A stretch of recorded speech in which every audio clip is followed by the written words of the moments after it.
Animal చిత్రం దేశంలోనే కాకుండా ప్రపంచవ్యాప్తంగా ఎంత రచ్చ చేసిందో తెలిసిందే. 2023 డిసెంబర్ 1న విడుదలైన ఈ సినిమా దాదాపు 900 కోట్లకు పైగానే కలెక్షన్లు రాబట్టి భారీ బ్లాక్బస్టర్ హిట్గా నిలిచింది.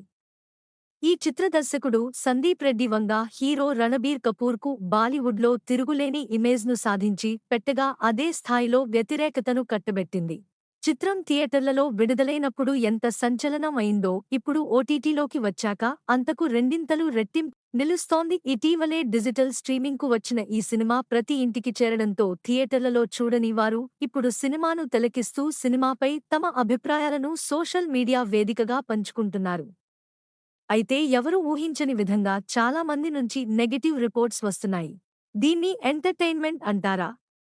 అసలు దీన్ని సినిమా అంటారా అంటూ ఏకిపారేస్తున్నారు. మరికొంతమంది సినిమాను నెట్ఫ్లిక్స్ నుంచి తొలగించాలంటూ డిమాండ్ చేయడం ఇప్పుడు సర్వత్రా చర్చనీయాంశం అవుతోంది. More interesting videos please subscribe.